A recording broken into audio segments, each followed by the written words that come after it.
Hello, good evening, and welcome to the 8th part of our final 10 series here on Back of the Net, and it's in the form of a pre-match free-for-all. Hope you're doing alright. A while ago, we put out a trailer which said that if Bournemouth are actually going to achieve their goal of promotion, there will be 10 games to go. And to celebrate that, or more to the point, motivate both ourselves and the team, we thought we'd do a special Final 10 show covering each and every game. And on this one, you can take part yourself. It's the usual address. It's afcbpodcast.com/take part.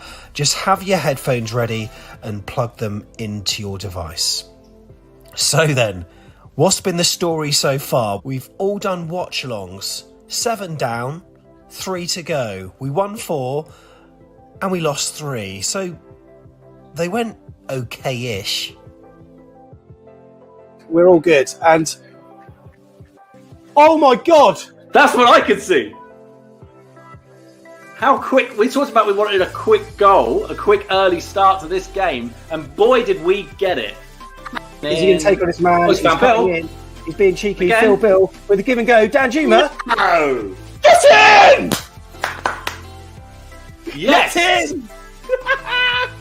Just that. Come on. Marauding down the left-hand flank. The ball into the box is good! Oh, what a goal! Come on! Come on! Yes. Oh, God, it's come back. Yes! Sorry, sir. Billy! Get Is that in! Phil Bill? Come on! Dom Solanke's on Please, goal. Dom. Shoot! What a goal! What a goal! Dom Solanke! Back to back. What's he going to do with it? Come on, Danj. Yeah.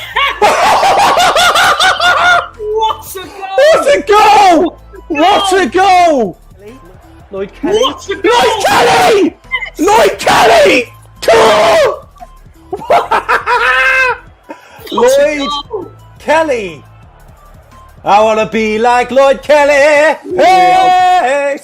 Do feel for Dom because Oh, that's this what is I a want. chance now! Chance, Dom Phil goal scores! Dom! Dom, Solanke. Uh-oh. Goal. Sort it out. Cool. Half a chance. Oh, bloody hell, what a goal! This always, like, this nerves me. Oh, That's why. Goal, 1-0 Stoke. Baker scored. Corner as usual, and they've opened us up here down the right hand side. They've got the ball down the right side, just into the box, scored. Goal, 2-0. Really good move from them. They just caught us. Don't know where. I have to look at the replay. Don't know where the left side was. Wow. Don't know where Kelly was. But they've just opened us up. Played it in down the right. Pretty easy. Good finish from the lads straight into the bottom corner. So I absolutely love those reactions, and I hope you did too. Good evening. Hope you're doing well. My name's Sam Davis, and this is the final 10. There's a large number of you are going to be at the stadium to watch the game in the flesh. Show 8 of the final 10, and at least we hope there are going to be 10 here on Back of the Net, is in the form of a pre-match free-for-all where you can take part. So how are you feeling? Nervous, right? Yeah, me too. Might want to grab one of these for the next hour or so. Hopefully this show is going to help to calm the nerves somewhat. I mean, no doubt we've probably made it worse by showing you Wembley Stadium in our opening countdown, the place where we could get to if we beat Brentford over 2 legs. And look, hopefully 2 legs will ensure that the best team actually wins this one. There won't be any isolated incidents that can make or break the hearts of one set of supporters. 2 matches, 180 minutes, and hopefully the best team will prevail. Well, they should do anyway. So grab a beverage, sit down, and we will take part in some collective therapy ahead of a match against possibly the best team in the division that didn't get promoted. But before we go all out on the AFCB analysis, what of Brentford, though? Now, today, I'm pleased to bring in a man you'll know, Keithy T. Keith, how are you, mate? Not too bad, Sam. Not too bad at all. Good. And you've been doing all the research, Keith. And of course, if you want a Brentford perspective, Kirk's covered this really well on his Cherries Red Army channel. In fact, they had a 4-way chat between all the playoff contenders, including a fan from Besotted Fanzine and YouTube channel. So do go and check that out. I'll pop the link in the description for Cherries Red Army a bit later on. But Keith, Brentford, they've shown a number of teams in this division that it's possible to run a successful model in a very different way to the rest of us, haven't they? Absolutely, Sam. This is a team that's grabbing all the headlines at the moment for the way that they run their club. So they don't rely on a benefactor model per se. They have an investor called Matthew Benham, who also owns another club in Denmark, and we'll come on to that later. Mm. And what he has done is he's decided to base his team on deep analysis, what they call Moneyball. Really worth watching that film because that's free on Netflix at the moment. And it's really deep analysis of recruitment, of coaching staff, players, when to sell, when not to sell. And without a parachute payment, and this is worth bearing in mind, they managed to have a new community stadium that they're moving to. They've got excellent training facilities, and year on year they are always challenging to go up to the Premier League. So they have a really good, sustainable model of football, which I think is with the Crouch Review. Obviously, the government's intervening in the game and how it's run. They want to move away from rich benefactors into something that's more sustainable, more accountable to the fans. And this is the sort of model that is catching not just in the English pyramid, but in European football as a way to do that. Interesting. Okay, by the way, Simon on chat said, can you give him a wave, Keithy? Absolutely, Simon. It was brilliant last week. Really enjoyed our chat.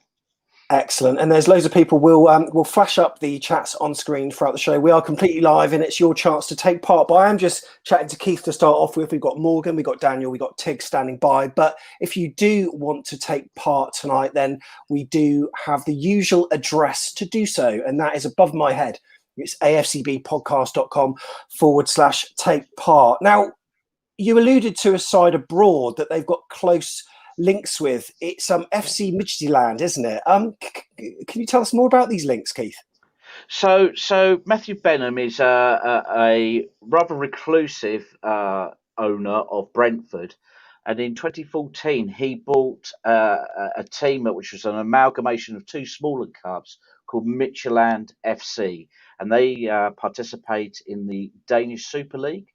And since he has come on board, and again, like he has done with Brentford, he's instilled this belief and an idea that you can recruit with deep scouting and using money to break their monopoly, which is Copenhagen and Brøndby. And since he's come on board, they have won. They're about to win, I think, their fourth Super League.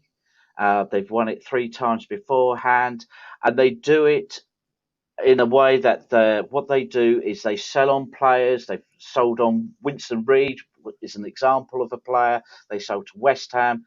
They make profit on that, reinvest it back into the club, and then they build their infrastructure, and that's where Matthew Benham has spent his money. He doesn't spend it on player acquisitions. He spends it on training facilities, and as I say, a new stadium that Brentford have got, and they've got a similar sort of thing in Denmark. And as I say, everything is self-sustaining, and it's as I say, this is really catching the eye. So they're going to be playing Champions League next season, and through the use of that Danish club, that means they expand their scouting, so they know who are the up-and-coming players in the Scandinavian leagues. They do, as I say, they do this deep analysis, which allows them to buy players at optimum value and sell at optimum value. Brilliant. Okay, so we're going to learn more a little bit about Thomas Frank later, but I know that someone wants to come in on chat who hasn't got much time this evening, and that's Mr. Kirk Tovey. Kirk, how are you, buddy? Yeah, I hope you can hear me all right, because I'm on my phone. Loud and clear, loud and clear. How are you feeling about tomorrow? What's your gut feeling at this point in time? Just nerves, butterflies, confident? I'm nervous. I mean, it's the biggest game in our season, or the next 2 are going to be the biggest game. How you doing, Keith? Hope you're doing well. Really good stuff at the start there. I'm actually feeling quite positive, actually. Had obviously our show on the Friday, and there were some really good positive Bournemouth fans in there, and I felt really positive since then. my overriding feeling is it's going to come down to some finer moments between the teams. I think Brentford are on a 12-game win streak, or actually they haven't lost in 12 games, and they've won the last 4. If we burst that bubble tomorrow, who knows what that'll do to them, because we've come off the back of winning 7 matches and then losing 3. So if we beat them, that might damage them. And obviously the fear of what happened last year to them as well. The key thing with Brentford is they score a lot of goals, highest goal scorers in the league, and 48 of those goals come in the second half. So I think it's key that we score the first goal tomorrow, if not get 2. And then we need to manage the game, because I think they do come on strong, just like they did in the first game between the teams. Okay, so Morgan Scott standing by. We're going to be bringing him in shortly, but we've got a back of the net panel regular with us, Mr. Tiggs, who's going to be joining very, very shortly. And before we bring him in fact, we'll bring him in right now. Mr. Tiggs is here. Good evening, sir. Good evening. How are we all? Yeah, good, very Tiggs. good. How you doing, Tiggs? How are you feeling, mate? It's in 24 hours' time, we'll sort of know which way this tie's going. Nervous? Are you? Yeah, I am really nervous. It's just the unknown. Unknown for all of us, apart from Keith, who seems to... Wow, how much knowledge there. That was brilliant. Thank you so much. It's boredom, mate. That makes it happen. Oh, was it? Well, incredible. Yeah, I am really, really nervous, but excited at the same time. We're so lucky and privileged, aren't we, to continue our season a little bit longer than some other teams in the Championship. I'm trying to look at it that way, thinking ourselves, we got a little bit more football and the others don't. So yeah, fingers crossed. Yeah, fingers crossed. So you mentioned Thomas Frank. He seems to be the crown jewel in their armoury, I've got to say, Keith. Can you tell us a little bit more about him? So this is a guy, he's not a household name, who has been working in Denmark with the under-18 side. He's done it for about 18 years. And then he came on board when Dean Smith was their manager, as his assistant. He obviously left, and then he came over. Now he plays predominantly a 3-4-3 system. So much like what Jason was doing at the beginning of the season, which is about attacking and possession, playing with tempo. Now, last year he did exceedingly well, but he sold Ben Rama and Ollie Watkins for about a sum total of £50 million. And then he's readjusted his team again to fit in Ivan Toney. So this is a guy who's fully, if you ever listen to him, it's like listening to a professor. He has the rock star image of Gareth Ainsworth, but he has the thoughts of Arsene Wenger. And he's really also deeply into analysis type football. And he will structure his team to get not household name players, but players that will suit his system. And this year he's decided that his focal point will be predominantly through Toney. And so he scores the bulk of their goals, but everyone else is assisting him to get in position play, to get him into the final third and scoring those goals. So the system is really geared up around him, and that having that number 9 going forwards. But he is definitely a guy that likes to play on the deck, quick. He plays with a defensive midfielder in the back 3, and you might see that tomorrow in Christian Norgard. It's a role that actually Chris Mepham used to play. If you've ever seen Conte, he plays with a back 3, but he has a playmaker in the back, David Luiz type, so he can go direct. It's all about controlling the tempo. We've seen it ourselves this season, and expect more of that tomorrow. But it is going to be possession plays, a lot of third man runs, a lot of overlapping, plays with a lot of width, and it's all about stretching our play to create gaps for Toney to run into, or getting gaps in, so there's cutbacks so he could get onto the end of the ball, and everything is focused like that. So he's a very astute coach. He's no mug, and he'll have experience from last season to take you through to this season, and they're very bullish at the moment. Yeah, I bet. So, Kirk, from what we've seen of Brentford this season against us, 2 games against them, 2 losses. Have you been impressed by them? Yeah, they're a good football team, and they were a good football team last season. And, they've replaced those players that went out, like Keith said, and they brought players in from lower leagues. And Ivan Toney's done it, 31 goals. And you've got players like Mbumo who came off the bench and scored against us. But I said this morning, my overriding feeling is that I said this last season, actually, as we went into the run-in, we need to be brave. We need to let our expansive and attacking players blossom. We need to be able to give them that creativity.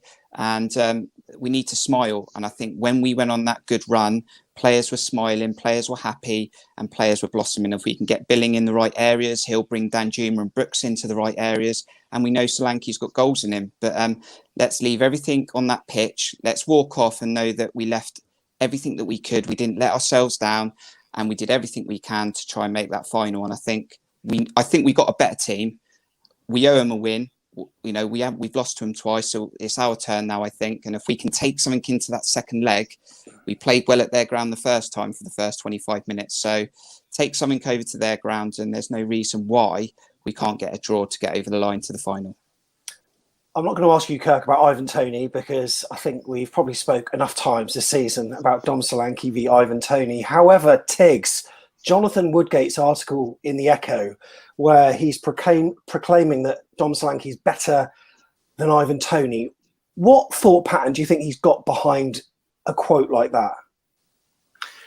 We know that all strikers feed off confidence, don't they? So I think it's going to be more that. It is an odd comment to make, apples and oranges and all that kind of thing.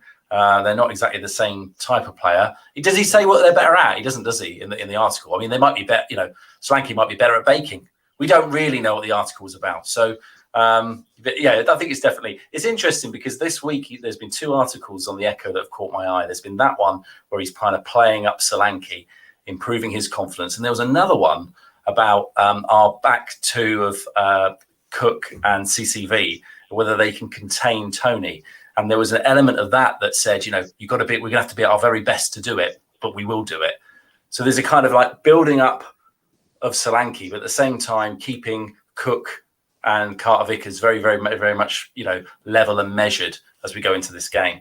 So I do think he's playing a kind of psychological game through the press.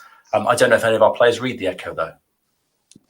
Just to add to that, Sam, that they are completely two different players. But I thought in the second game between the teams, Toney bullied our back four, and he was everywhere. He was in the box. He was winning challenges, 50-50s, and ultimately they did get the winner with 10 men. And I think Solanke was very isolated that day. That he wasn't in the game that much. And I think what Woodgate's trying to do is get Solanke in this football match tomorrow. We know Solanke's more than just a goal scorer. He does a lot of link-up plays, happy to assist. But we need to get him in the game because I don't know about the other guys, but I thought he didn't get in that game in the last fixture a few games ago.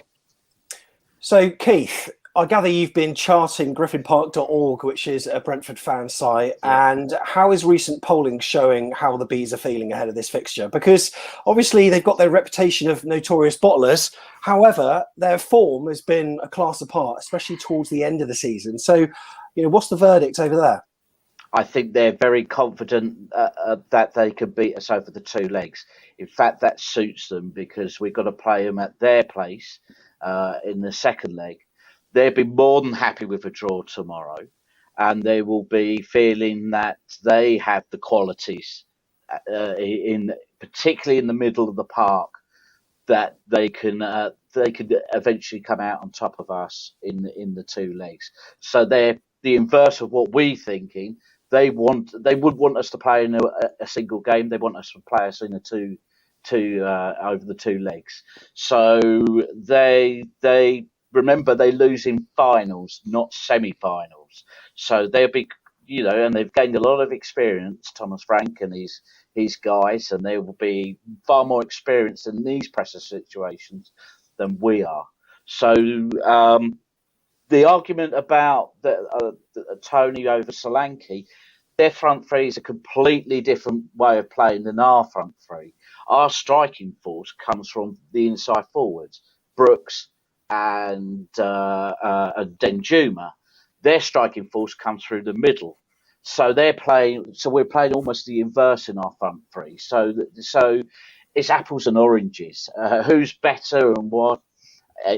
obviously it's psychological from Woodgate's perspective, but in terms of how they play, they like to attack through the middle anyway, and that's why they play with width to create that space, so that Tony can run through the channels. Obviously, we have Solanke; he's the link-up man, so it's a bit of a false dichotomy where we've got to remember they've set up their team to play their way. We've set up our team to play our way. Who comes out on top, we'll see in the next two legs. Here's one, right? So after their 2 wins against us, do they have the psychological edge, or do those 2 wins actually increase the mental burden of needing to win and just adding to the pressure? I think the pressure's constantly on Brentford to miss out or get so close time and time again. It must be sickening for them season after season, seeing people coming down with parachute payments, and they're trying to compete against Premier League players. They do a very, very good job of it. But they need luck, don't they, in order to just get themselves over the line. And they haven't had any of that yet. So, yeah, I think a lot of pressure will be on them. In terms of us, I think what Keith said earlier, I think, if you're going to spin it, you spin it in a positive way and you say, come on, lads, we are a really good team. There was not a lot in it for large periods of the first time that we played them. So why don't we? Let's go out there. Let's just, I think Sean Cooper said it this week, actually. It was in the podcast for AFCB TV or whatever it is, in the official podcast. He actually said, we will go out and we will attack because that's what we've been taught to do. That's what our players are best at. So fingers crossed, Coops has been listening on the team talks coming into this game. Tiggs, before you go, I need a prediction from you. I'm going to have a prediction from you, mate. Go on. For just the first tie or for the whole thing? We'll just do the first tie because we've got another free-for-all on Thursday night where we can tackle that one. But go on. How's it going to go at Dean Court tomorrow? I want to be really, really positive. I do have a funny feeling it's going to be a draw, but I'm going to push that feeling down. And I'm going to go with a 3-2 to us. I think it's going to be pretty attacking in the first leg. Interesting. Tiggs, thanks very much for coming on. Really appreciate it. All the best, guys. Tiggs. Cheers, mate. And thank you to Paul Horry, who has donated a super chat. He says, I think we got this. Nervous but confident. Thank you so much, Paul. Really appreciate your support for the channel. Much appreciated. And if you're watching us at the moment on Twitter, what we'd really appreciate you do is quote tweet our pinned tweet and put the AFCB hashtag and then attach a GIF of how you're feeling right now. I bet a lot of you are going to be typing in nervous or scared. Maybe some of you will be confident. I'd be really interested to see what some of you've got to say. Kirk, on your channel earlier, you chatted to a Brentford fan on Friday night. What were they thinking? Were they confident? Because we've heard what Keith said from one of the websites, but what was the fan that you chatted to? What were his opinions on the game and how's he feeling about it? Yeah, trying to push it to him, really, that it's for theirs to sort of ruin, really, because we're the underdogs, and that's what I was trying to play in the hand I was playing. He's not taking that card. He said they're not underdogs.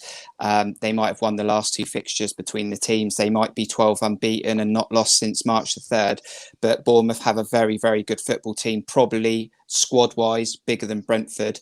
And they're not counting their chickens, I think was his words. So they're confident. They've got players in their football team that can win matches, but they're definitely not calling themselves favourites, and they're definitely seeing it sort of as a 50-50 contest. It's going to come down to those finer details, maybe mistakes, hopefully not. I'm hoping we've rid all of those unforced or individual errors. We've had enough this season. 3 more games to go, maybe, definitely 2. Let's hope we don't shoot ourselves in the foot, and let's hope if we lose, like you said, Sam, the best team wins and there's no arguments. Brilliant. All right, then, prediction for tomorrow? I'm going to go positive. I think we're going to need to score 2 goals to win the football match. I'm going to go for 2-1. As I said, it's our turn to win this fixture, and then hopefully we can do a job, and we'll come back to that on Thursday in the second leg. But yeah, I think we need to score early. We almost scored early in the fixture back at Vitality Stadium. Let's score early this time, maybe get 2 before half time, and then burst that bubble, and they've lost the football match for the first time in a few months. Brilliant. Excellent stuff. Kirk, thanks very much for coming on. Really appreciate it. Great stuff. Great stuff, Keith. Cheers, Sam. Cheers. And the room is very full at the moment, so we'll try to get through everyone as much as we can. There have been people that are waiting that we are going to obviously have as priority, but tonight, because of how full it is, we can't guarantee that we can get everyone on screen. So I'll just put it out there. You can try, but it is going to be a busy one tonight. And someone that's been waiting patiently since the very beginning of the show is Morgan Scott. Morgan, I'm jealous of that hair. No worries at all. It's just been amazing. I've just been sat here listening to Keithy. It was incredible. It was like listening to a story. So thanks for that, Keith, because it was just brilliant knowledge. But now it's good to come on a Sunday night and have a chat about Bournemouth. And let's hope in 24 hours' time we're positive.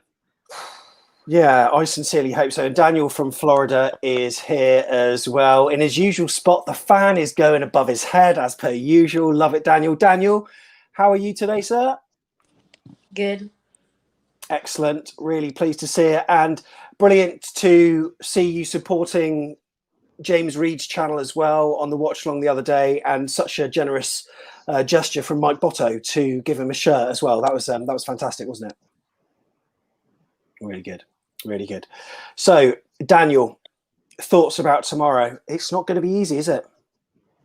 Yeah, it's not, but there's one thing that we have that Brentford doesn't have, and that's fans. And we saw what happened against Huddersfield.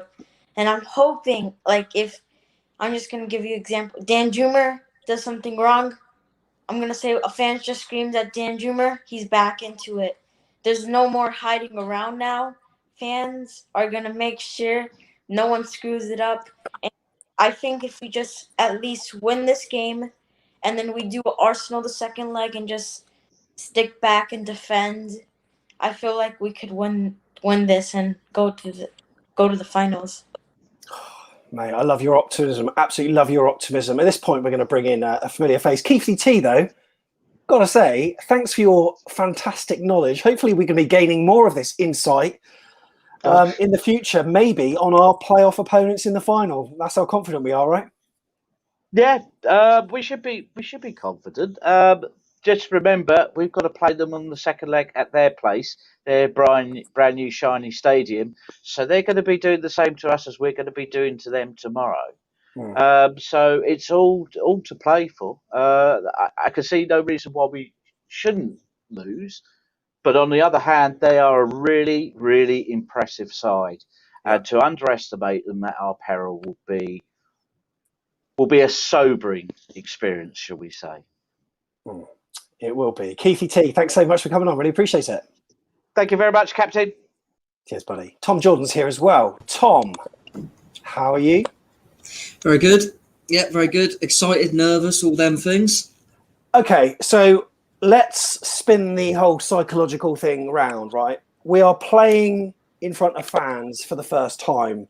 It's going to be a shock to the system. It could be a good shock to our system. It could have the Huddersfield effect. Brentford, of course, are not Huddersfield, but we smashed them 5-0. It won't be the first time that Brentford will be playing in front of fans, because obviously, they'll be there at Dean Court, and then maybe the psychological edge or the confidence and motivation they get from the fans won't be as much, because they'll be used to playing in a stadium that's got fans in. Am I looking at this maybe way too much, clutching at straws a little bit?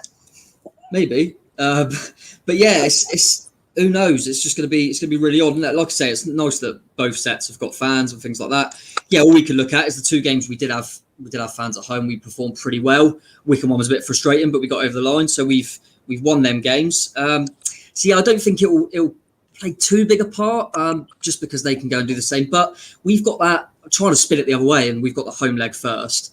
And with the fans there, we can really, we can almost set it up to, everyone says it's better to have your home leg second, but we could kill off the tie. We could before we even have to play. I mean, I don't see that happening, but we could do. But yeah, it's just going to be all who turns up on the night at the end of the day, and whether psychologically them beating us twice works in their favour, or whether it's that psychological thing of they can never win in playoffs will be ticking in their mind a little bit, hopefully.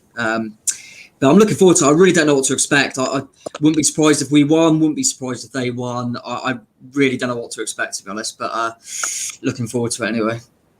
On TalkSport, earlier today, I think, or it could have even been yesterday. Rick Wakeman was on. He was a Brentford fan, and he doesn't think the playoffs are that fair because Brentford finished a number of points above us. In fact, we were closer to Reading, who had an atrocious season, really, given how well they started. They dropped off a cliff, and we're quite a way away from Brentford. And he suggested that the winner of 5th versus 6th then face the team in 4th, who then will go on to play the team in 3rd at Wembley. What are your thoughts on that, Tom? Is that fair, or is that messing with the system too much? I can appreciate what he's saying because they finished so far ahead of us, and we've virtually got a level playing field, really. So I appreciate that. But equally, I just think that then they would look, if that was the case, then the team in 3rd would say, yeah, but they've got to, say 3rd played 6th in the final when it worked in the way Rick was saying. Then they'd go, well, they've played loads of games. We're not fresh. We've had a week or two off because we've been waiting for them to play their games because 6th are playing 5th and then they've got to play 4th. And now, they've come into it with a bit of momentum. So I think it would always work that at the end of the day, because of the playoffs, 3rd are always going to feel a bit hard done by because they're always going to finish quite even if it's only a point or two, they're going to finish above 6th. It's just the way it is. If they were that good, they would have got 2nd and it wouldn't have mattered, would it? So I think Brentford are trying to look for things like that because they have seen, and I've always been rooting for them, to be fair, when we're not in it, but they just can't seem to get over that playoff hurdle, can they? And I really don't know why, because I always think they look good for a course of the season. They just can't quite do it. Hopefully they won't again. And yeah, I don't know what it is, because you think they've got that experience of playoffs and everything now, but it doesn't seem to happen for them, and it won't happen again. So, well, Morgan, I'll come to you. I mean, our performances against Brentford in both those matches, I think it was very encouraging. We squandered chances, both home and away, and then Brentford did what they do. So that suggests that we do have the tools to overcome them in the semi-finals, as long as we sort of, tighten up at the back, but also get more clinical up front. So does that maybe give you a little bit of confidence? I think it's a good. You got to look at every positive in this situation, and it's a two-legged tie. So it's 180 minutes of football. So we need to remember that. We also need to remember that. We can't always rely on Solanke, although his hold-up play is very good. He is an actual number 9. So people like Dan Juma, maybe David Brooks, who had a very difficult season, might show up in a more positive way throughout. But I think it's going to come from the organisation from the back. Obviously, you've got the GOAT of Asmir Begovic, and then obviously in front of him, skipper Steve Cook. And if he can keep that line, the back four doing their job, the midfield hopefully will tick over, and that will create the opportunity in and around for the front three, whoever that may be. Obviously we reckon it will be Dan Juma, Brooks and Solanke, but hopefully that should pay off and give us the edge on moving the ball going forward, because if your back four aren't having a good game, then your midfield don't have a good game, and then hopefully it makes it trickier for the whole team. So yeah, that might be a tool, but I think you've got to try and look at it a tactical way as well. Try and get the tactics spot on. Yeah, absolutely. I mean, Daniel, we'll switch it up now. So thanks for your contribution time. But before you go, I need to ask how you're feeling about this one and what prediction you're going to give me for tomorrow's match.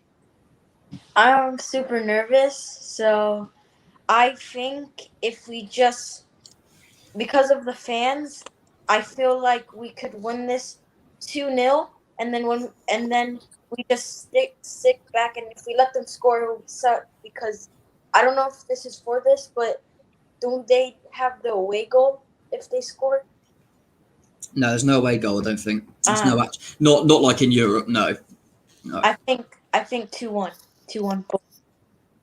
Excellent. That's what I like to see. Daniel, thanks so much for coming on. Really appreciate it, buddy. Bye-bye.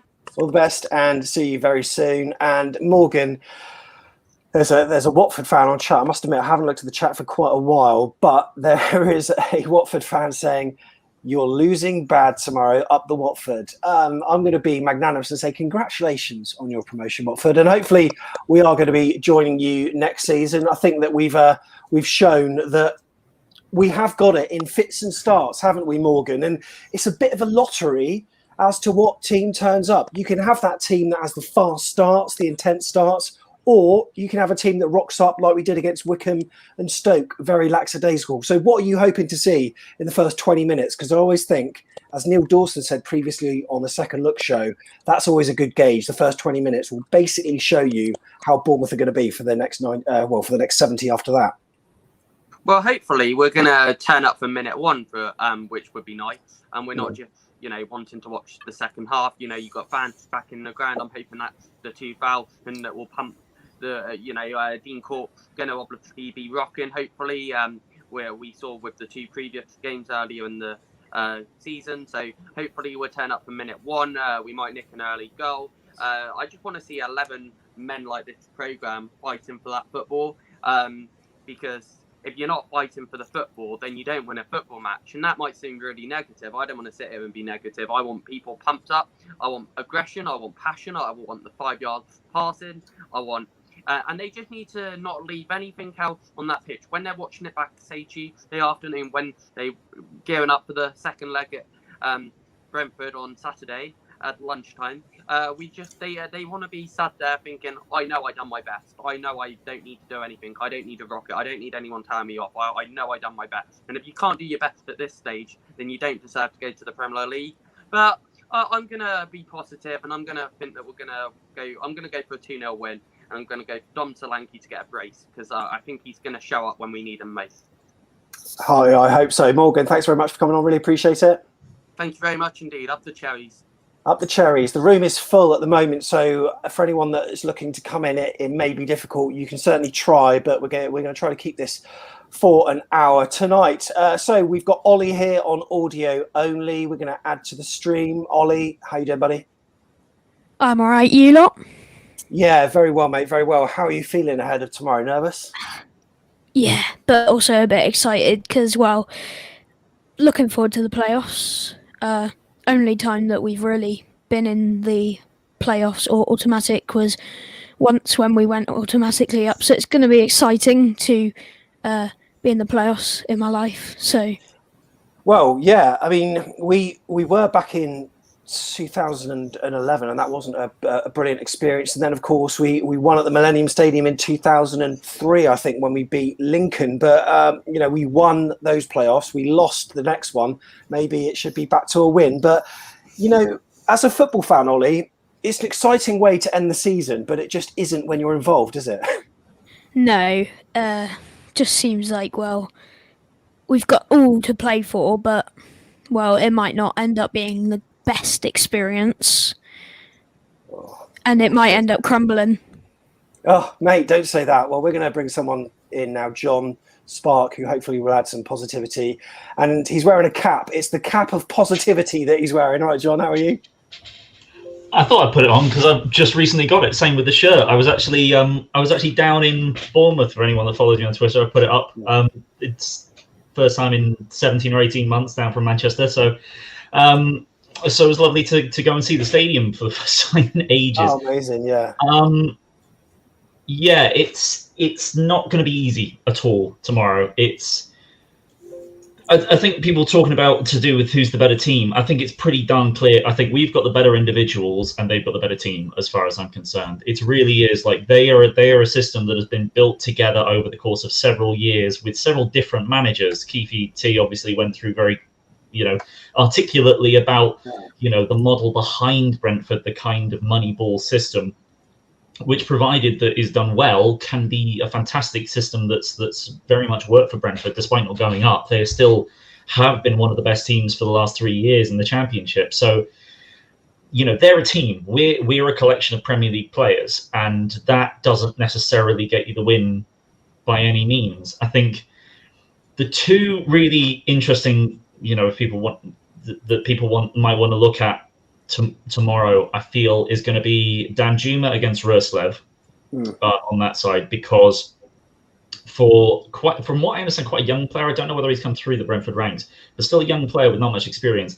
Completely shut Danjuma down in the 1-0 fixture a week, 3-4 weeks ago, whenever it was.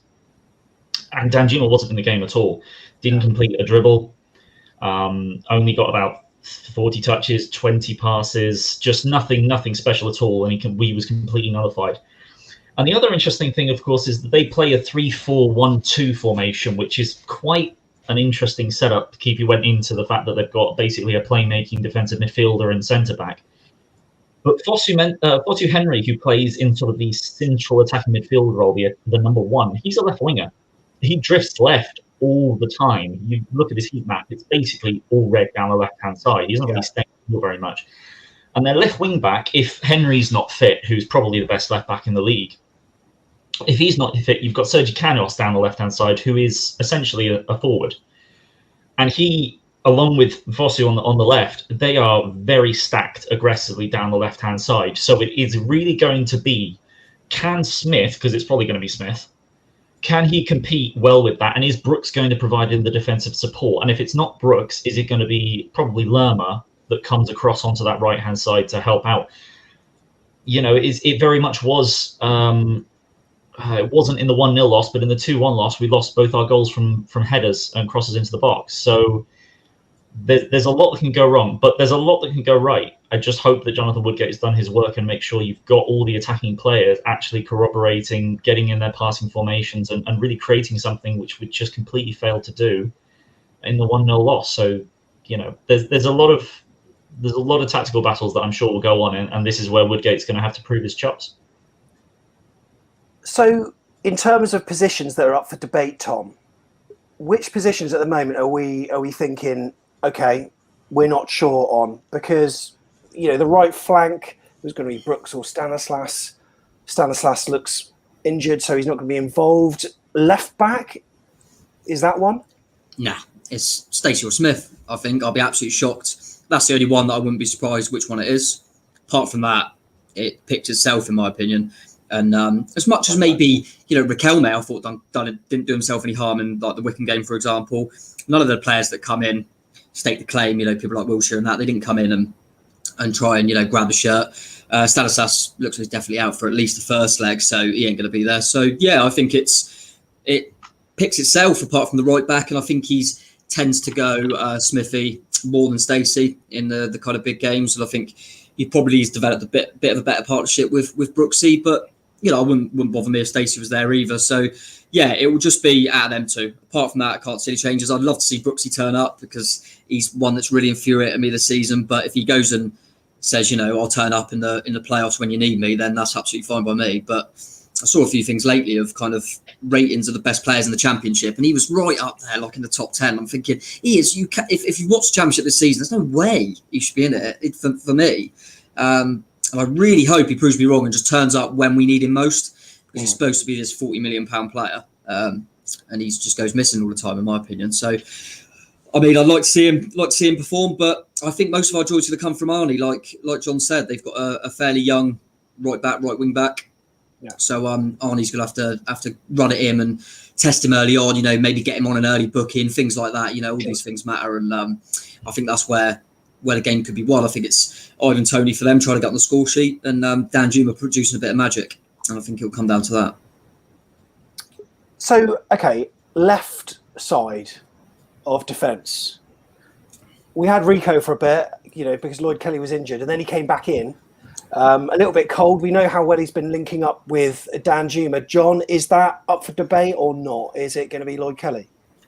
No, it'd be Lloyd Kelly. I mean, I do see where you're coming from, because he was pretty dreadful for large periods against Stoke for me. Lloyd Kelly really showed off like how risky it is to bring a player in when he hasn't necessarily got it in his legs or got the fitness or trained enough to sort of get himself back into the swing of things. Because there was a lot that he wasn't doing right against Stoke. So I'm hoping that an extra week and a half he'll got himself together. He'll be, you know, in a better place to really have an impact. And you know, that is you know, looking at the lineup of how we played against Brentford in the 1-0 loss, that's the only difference is going to be. I'd say the only difference is probably going to be Pearson in for Wilshere, but certainly Rico played in that game, and I don't think he had a bad game, really, apart from, unfortunately, the goal, which he did kind of fall asleep for a little bit. But apart from that, I thought he played relatively well. But we know that out of the two, we're always going to want Kelly. One for the link up with Dan Juma, I think, works better. And two, I think just defensively he's more solid. I don't think he's got the delivery that Rico does, but then I don't think Rico necessarily gets into those positions often enough because he doesn't have the pace, he doesn't have those gangly legs that gets him forward as quickly. So, I think I'm pretty confident it'll be Lloyd Kelly, and exactly what Tom said. I think the team relative pretty much picks itself, apart from at right back, where Woodgate does tend to favour Smith. I personally prefer Stacey. I think Smith has been a bit susceptible to crosses this season. And not necessarily sticking with the right man, as per Brentford's second goal against us in the first fixture. But other than that, it pretty much picks itself, and it is going to be, as he mentioned, Brooks. I do just want to see him linking up much better. He linked up fantastically with the team in the Millwall game, but we haven't really seen it enough this season. And if that passing isn't there, if that quickness if that ability to get the ball forward fast enough isn't present, I mean, Brentford have shown that they can completely shut us down. So we need to be a lot faster and a lot quicker out the gates, as we were against Brentford in the first game. We should have gone 1-0 up with the Stanislas chance, but we only had about 20 minutes in that match, and then it tailed off. So, there's a lot that can change in 4 weeks. Agreed. Ollie, before you go, mate, are you at the match tomorrow? No. Oh, so you're going to be watching on Sky TV like the rest of us? Yeah, good man, good man. So tell us what your prediction is for tomorrow's game, mate. I'm going to end it on a positive note, and I'm going to agree with most people that have been on tonight. 2-1. 2-1. Excellent. Ollie, appreciate you coming on, mate. Up the cherries. Up the cherries. See you soon. And as I said, we'll try to get people in there standing by because the room is full, but someone who's been here for a long period of time is regular to the channel, Reese. Reese, how are you, mate? You all right? Yeah, I'm great. I've been in ages because I've been work. This is why I've been on the free-falls. I've been work, and I've just been revising. But for the playoffs here, this is what I'm thinking. I've been overhearing the lineups, and I believe I potentially believe it's correct everything you're saying. But I don't understand why Woodgate favours Smith over Stacey, because Smith, like I said before, this season doesn't know how to get rid of the crosses. Like he's made a couple errors, but I think Stacey would be a better fit. And he's gonna probably favour Smith over Stacey, but in my opinion, in my team, I'd pick everyone else and do that switch.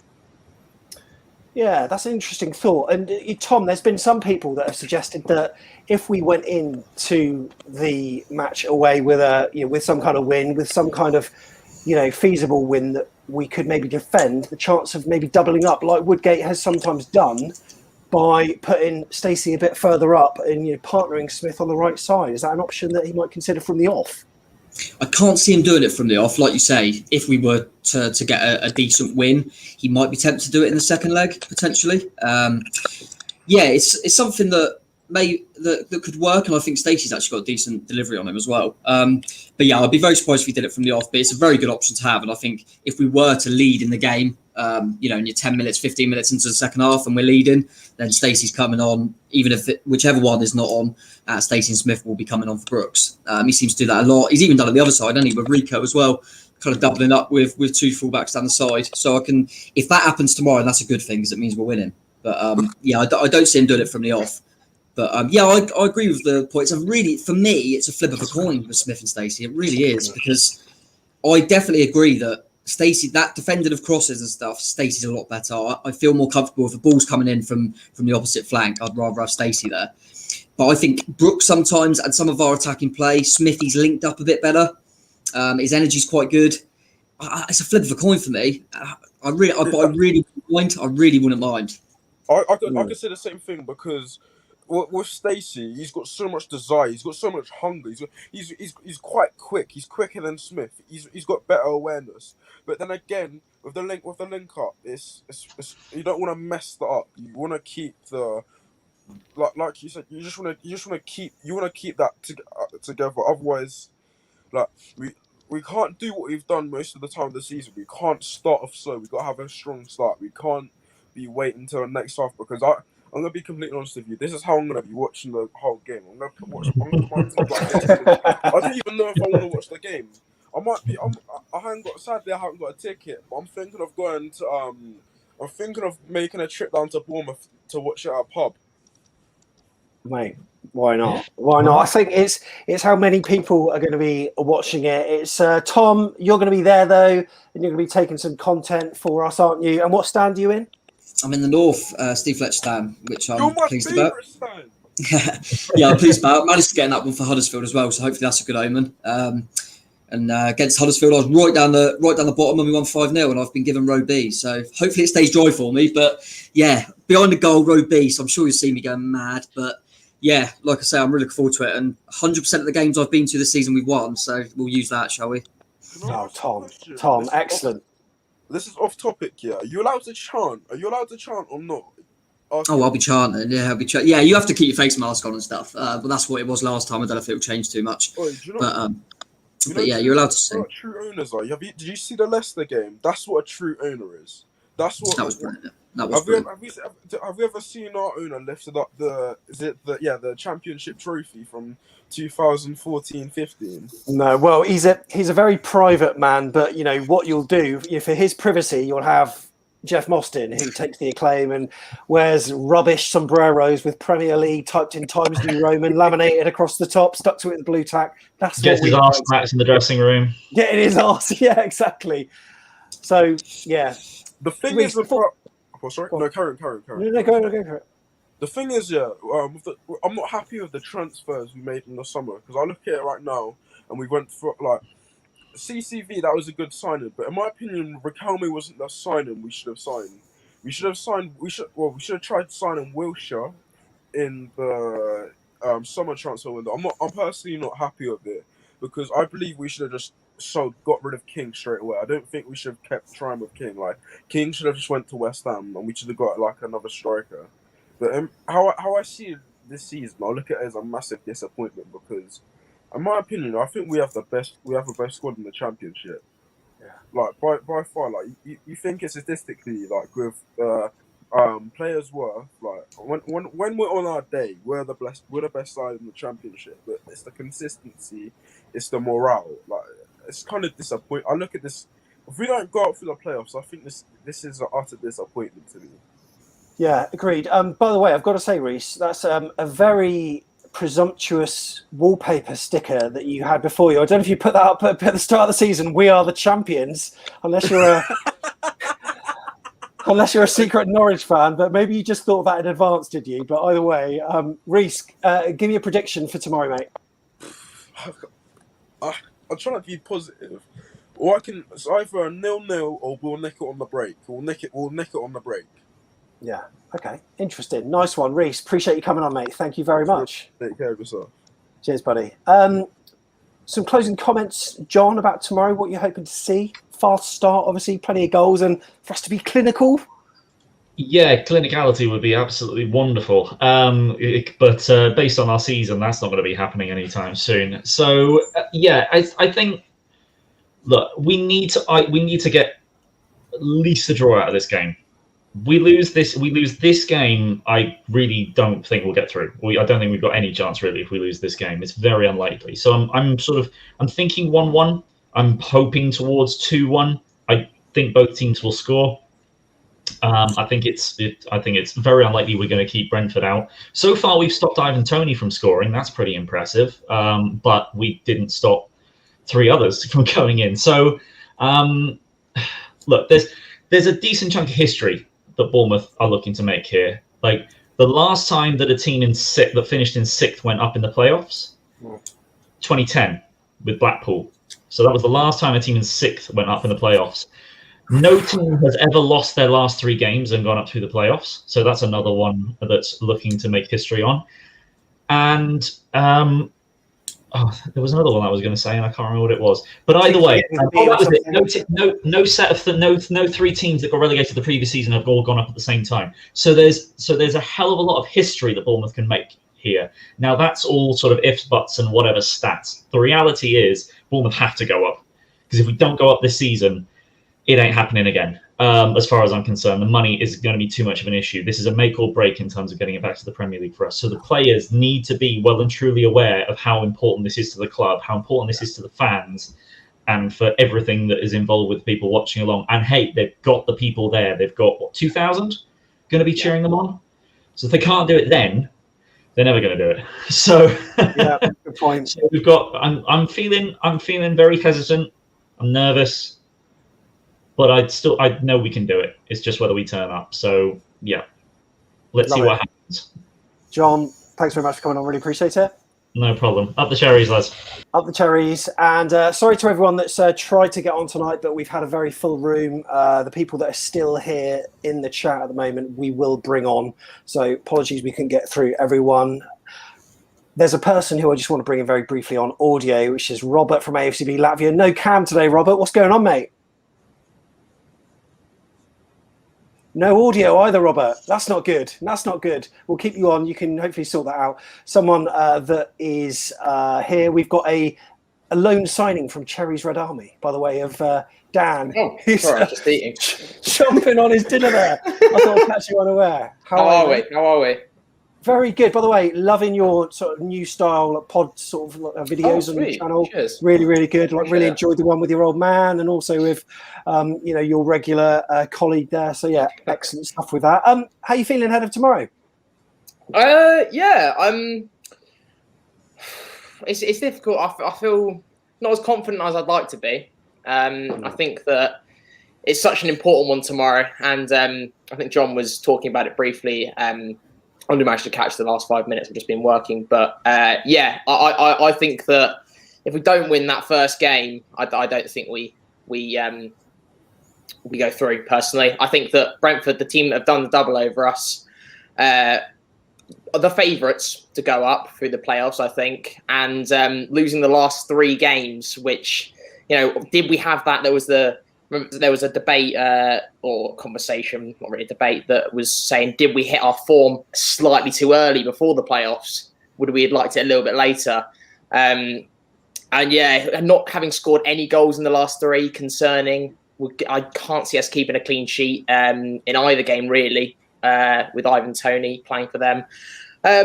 But you have the optimism as a Bournemouth fan. We've done incredible things as a club, and I think you've got to keep that optimism. And it's going to be a close match. I'm going to go for a Dom brace to bring us through. A Dom brace in the first one, and a nice 1-0 with a Dan Juma goal in the second one. That's my optimistic prediction. You absolute beauty. Right, we're going to try to bring in Robert again and see if his audio is now working. Robert, can you hear me okay? Yes, I can hear you. Good man. What I'll do is also bring in Jeff at this point as well. Jeff Hayward, who's been standing by. Jeff, I'm so sorry. I've been making you wait for so long. Just to confirm, that's not a Peloton in the background, is it? It's still not a Peloton. It's about 15 years old exercise bike that's got lots of rust on it. So anyone want to make me an offer, they can have it. I love it. Robert in Latvia, how are you feeling ahead of tomorrow, mate? I'm not really stressed. Let's just be positive. I'm not trying to, say that we will lose.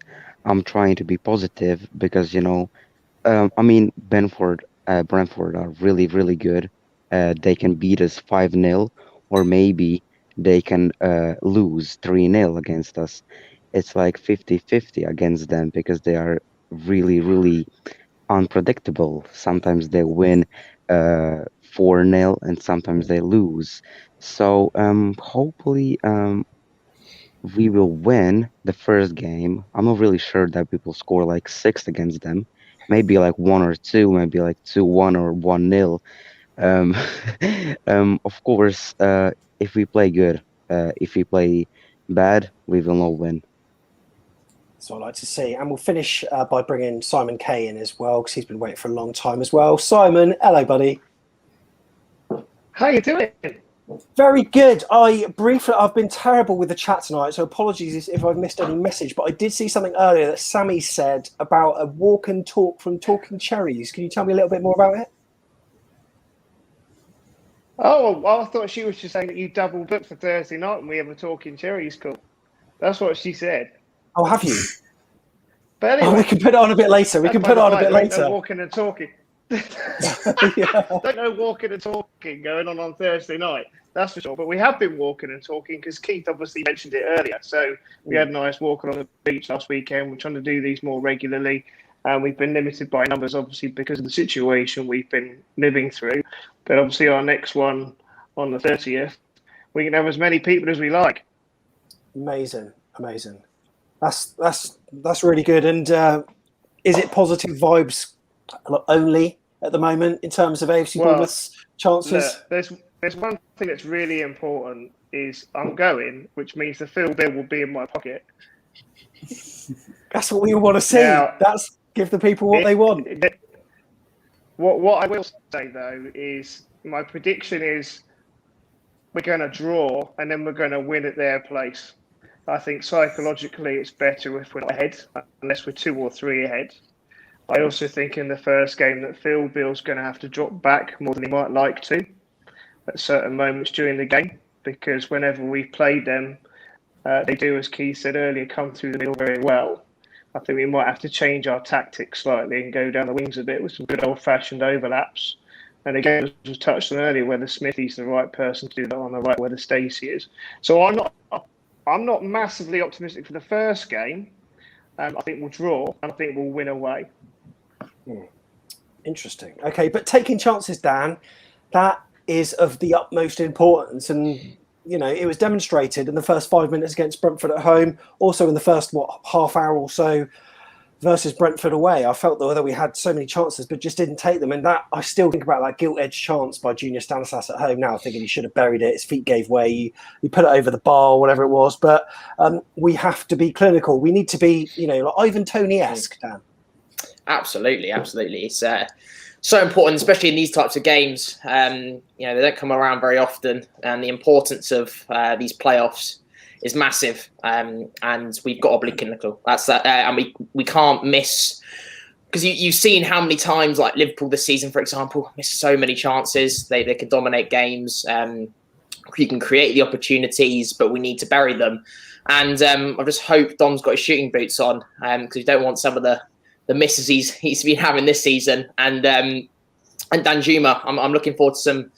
Hopefully he turns up as well, because it feels like it's a bit of Danjuma. You either get the Danjuma magic, or you get the you don't get anything. It feels like with him, and he has been really important for us. So if he does show up, it'll be But it's this season's really, really crucial for the next 5-10 years, or the future of this club. I think that if we don't go up, we're going to lose a lot of players.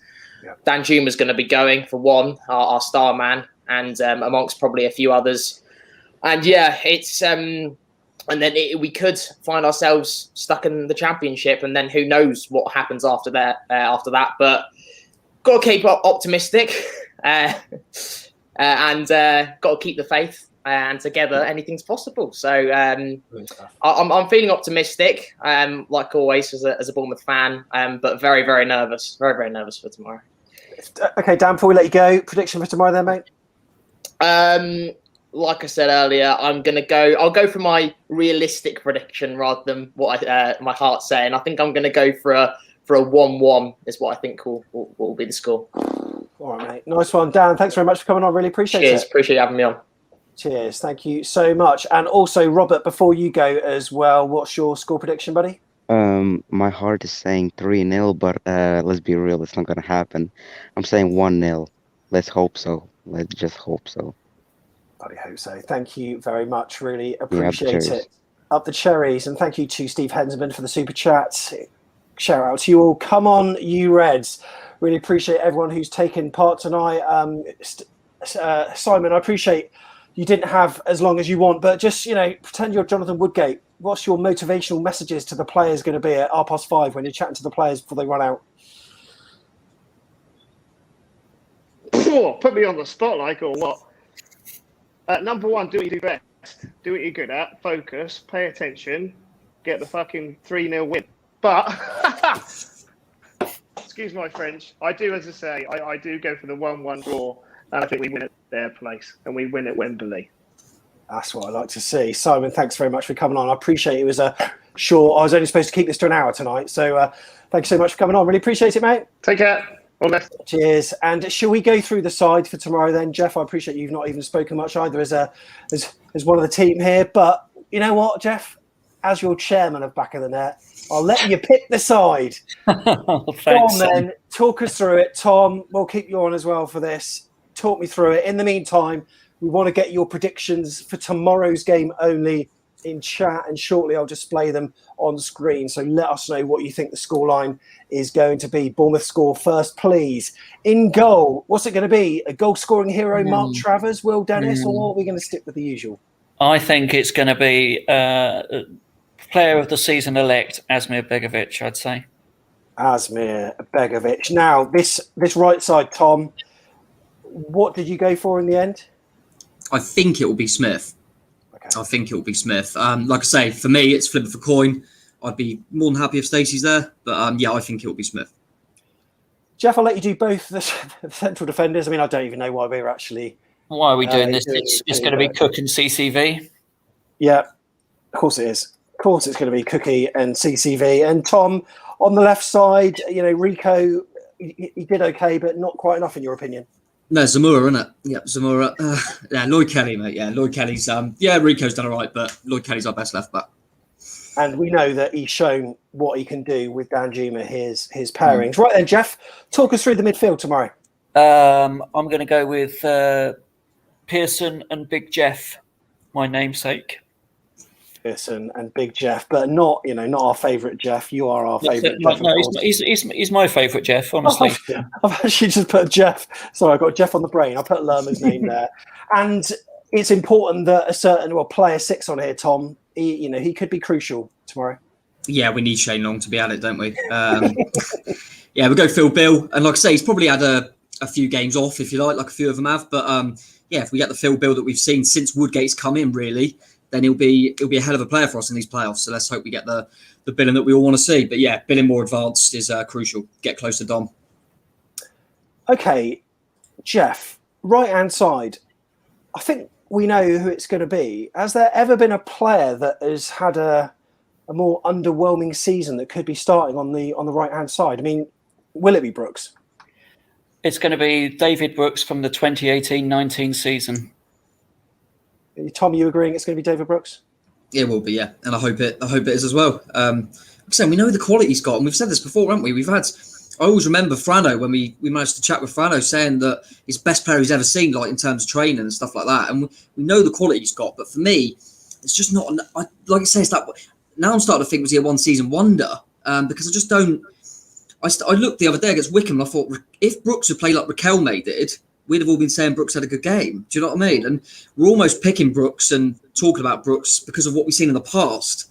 But this season, I could do it on one hand. So I just hope that he turns up for the playoffs. If he does that, then I couldn't care less. But we know we've got the quality there. So hopefully he has a good one. I do actually think, even though I think he's linked up a bit better with Smith. And I wonder if that's why Woodgate does it a little bit more with Smith. Maybe, just a thought. I remember a few times where they've linked up quite well for goals. So, yeah, let's hope so. We know he's got the quality. So, yeah, let's hope he has a good one.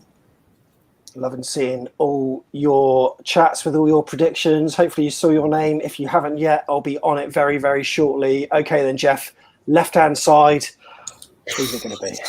It's a tough one, isn't it? It's got to be Arnie. Danju Magic.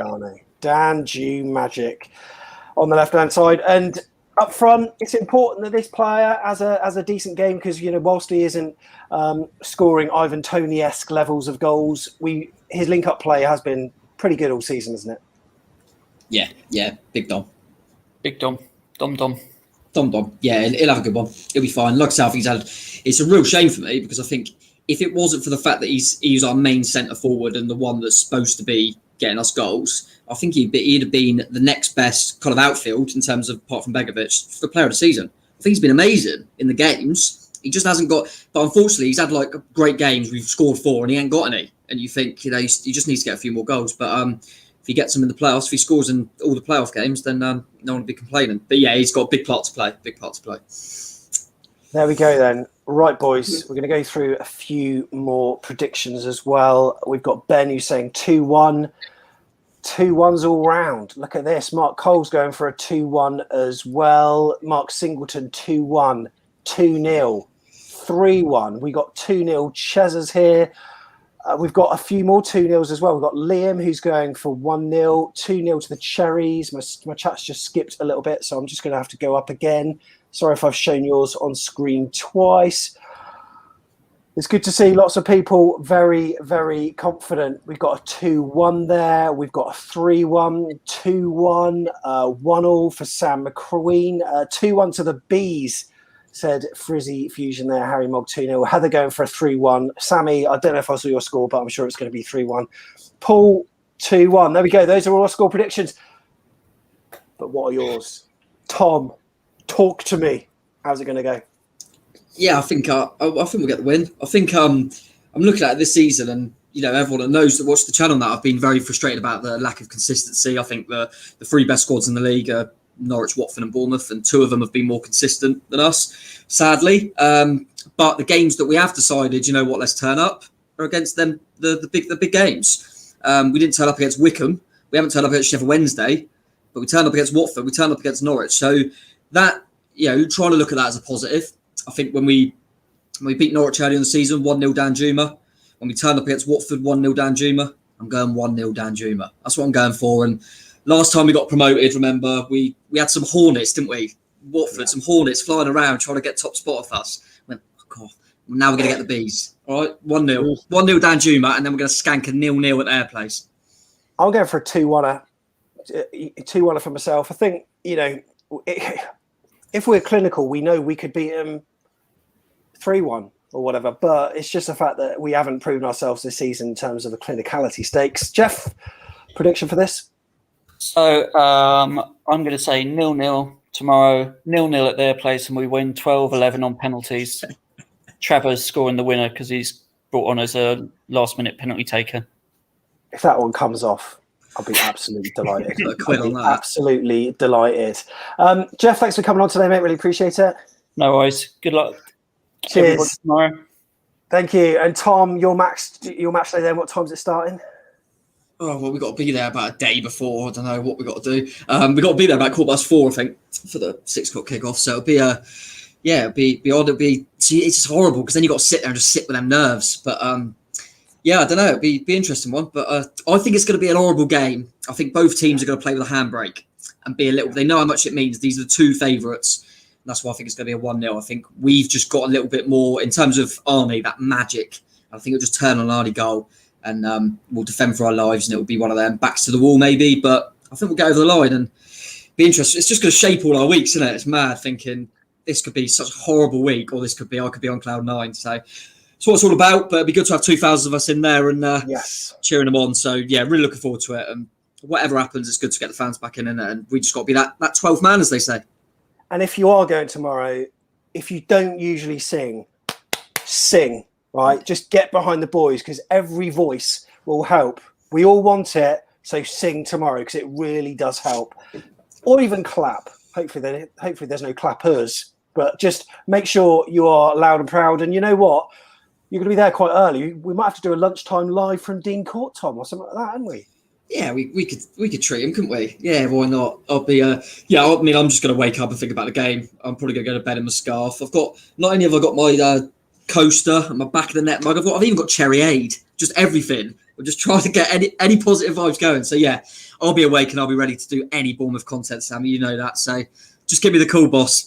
I will do. Thanks to everyone that's got involved. I'm really sorry that we haven't managed to get everyone in. That's the kind of that's how the free-for-all seem to be at the moment these days. But hope you enjoyed it anyway. We displayed as many comments on screen as we can, which sort of enable me to concentrate at the same time. Up the cherries. Thanks very much for tuning in, and hopefully it'll be positive vibes tomorrow. See you soon.